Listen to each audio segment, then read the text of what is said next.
Hello everyone and welcome to my YouTube channel. Today's video is another patron request from my Patreon, and this video is going to be about shoulder joints on BJDs. Now the 4 dolls that you see here are 4 of the dolls that I have with shoulder joints. They have the most flexible shoulder joints of the dolls that I have. I cannot think of another one that I have that has this type of shoulder joints. They're all a little bit different, but we're going to go through them so I can show you sort of the differences and what the shoulder joints will allow you to do. Now I'm going to start with my Ife from Tamik Space. She has the least complex shoulder joint. So I want to show you how her shoulder is constructed. She's got a, oh, this is wanting to focus on, I'm going to move her for just a minute so we can focus on her. So she's got the least complex shoulder joint. It's this extra joint here that connects between her arm and her shoulder that most dolls don't have. Most dolls, this part of the arm just goes directly into the shoulder plate, or the shoulder, I guess shoulder plate, I don't know, the shoulder. So you don't get that extra movement, but with her you do. So what that allows you to do is it allows you to position the arm more back or more forward. Instead of just rolling it around, you can actually move it and roll it around inside that joint, so you can achieve some more looks and some more poses with that. But she has the, like I said, the least complex shoulder joint of the shoulder jointed dolls that I have. And when I'm posing shoulder joints on all the dolls, you kind of have to take the joint in your hand and move it the way you want it, and then move the arm, you know, with it. It's hard to kind of move the joint with the arm, if that makes sense. So that is Gal, Ife, from Nothing Sapiens, Tamik Space. I just said a lot of names right there. But now let's move on. I want to look at my Twiggling Gamine next. I put her aside because she was messing up the autofocus there, but here she is. Now she is the largest doll I have with shoulder joints. She is an SD size doll, and she has these joints here in her shoulder. Now she has been sueded by Reese, the artist. She was offering that for her dolls at one time, and I got mine sueded. So the shoulder joints actually stay really well in place. They're, to move them, I kind of pull the arm out and I put my thumb inside this joint because it is a big joint and it is kind of hard to move around for me, just because the sueding is so good. Like, it's a good thing. But you see how I kind of move that around. So I get my thumb in there, move it, and then I'm able to pose that like that. So it's the same kind of story. You can do the arms more forward or backwards when you have these shoulder joints on a doll. So you can see this is kind of hard to do and keep in frame at the same time. So you can see I've got it all the way forward here and all the way backwards here. So it's just it just adds this level to your posing ability that you might not have had before, and so you can just kind of get some more natural shrugging kind of poses. Like, most dolls, if they don't have a shoulder joint, they're not going to be able to shrug, but if you have a doll with a shoulder joint, you can do more of a shrugging pose. Like, you can move that shoulder joint up, like I've just done. Let me pull this one out and move it up, so you can get, you see how those shoulders are more shrugged and more natural. So if you've got a pose in mind, the shoulder joints help with that. So now let's move on, and we're going to look at the Tender Creation doll next. She has shoulder joints as well. Now you can order these with or without the shoulder joints. I chose to get the shoulder joints for the extra posability of this doll. So I'm going to show you guys her shoulder joints here. Same kind of story. This is how, these are a little more complex, because what you see here, the other 2 dolls, they just had a rounded, I like to call it a bead. It's just a rounded joint.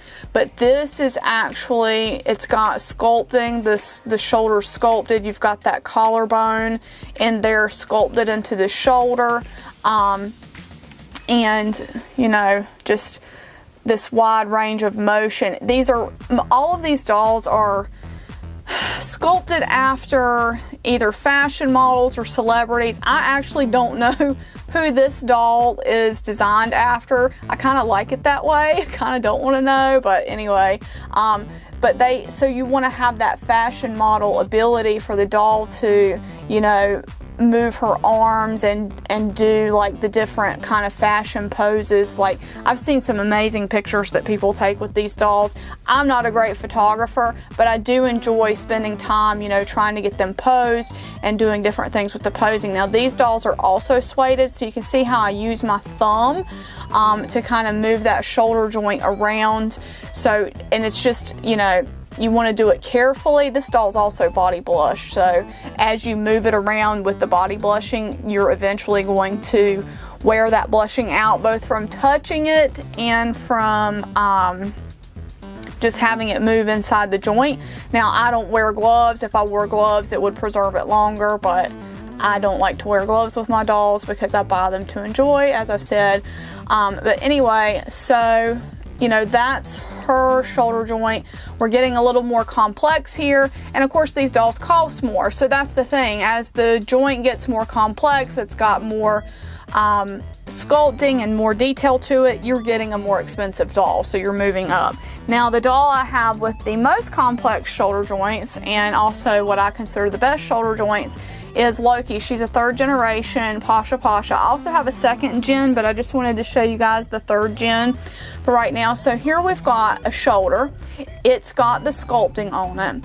She's also got a ball here, a ball joint that the arm is attached to. So you've got like 2 levels of posability there that add on to her shoulders. Now, if you watched my interview with Pasha, or if you didn't, go back and watch it, because her take on this is so interesting. She said in the interview she wanted her dolls to be able to kind of like do, and let's see if I can make it happen, kind of wanted her dolls to be able to put their shoulder up over their face, like a classic fashion model pose. And so I thought that was so cool, because she actually used to be a fashion model. She used to walk the runway and be a model, and so she has that insight of posing and how dolls, how she wants her dolls to pose, and she wants them to be able to do, you know, some of these classic things. So her dolls can really shrug. Like, if you look at that, that's a real shrug that Loki's got going on there. Like, it's amazing how much you can move the shoulder around, and so many looks you can achieve. And I have been playing with it more since I did the interview with her, and she kind of was telling me, you know, she'll pose herself and then think about how does she want her dolls to pose, and then look at the joints for the dolls. And that was a good tip for me, because I'm a terrible poser. I feel like it's like when my friend Shira comes over, you guys know, we did a video, if you watched it, of posing tips, just because she's so good at posing dolls. And for me, it's more like yeah, I'm not great at it, but I'm trying to get better. I'm trying to learn more. But you can see how this wide range of motion, you can bring that shoulder all the way up, and then you can put it all the way back down. So there's so much motion there with this shoulder that you can do, and it's really, really incredible. So those are the dolls that I have with shoulder joints. I do love the shoulder joints. I think they're a lot of fun, and especially like if you want to go for that fashion model type look, or you want to go for that fashion model type posing, or what have you. I don't know really how else to say it. They're really a nice addition to your dolls for that. So my other fashion dolls don't have them. My Popovi's, they don't have shoulder joints, and my Stasio doll doesn't have a shoulder joint. So anyway, so just to let you know, in case you're wondering why they're not here, it's because they don't have the shoulder joints. So anyway, this is kind of my quick take on shoulder joints. I hope it was helpful. I don't know if it was, or if it was interesting, or any of that, but if it was, please give this video a big thumbs up, and I just want to say thank you so much for watching, and we'll see you in the next video. Bye bye. I want to say a huge thank you to my patrons from Patreon: Lindsay S, Leah W, Jenny C, Doreen Z, Janice H, Mercedes W, Angela E, Cindy K, Bear Sunflower, Diane B, and Kelly L. Your support means so much to me and helps me continue bringing you great dolly content. To find out how you can help support this channel, be sure to check the link in the description of this video. Thank you.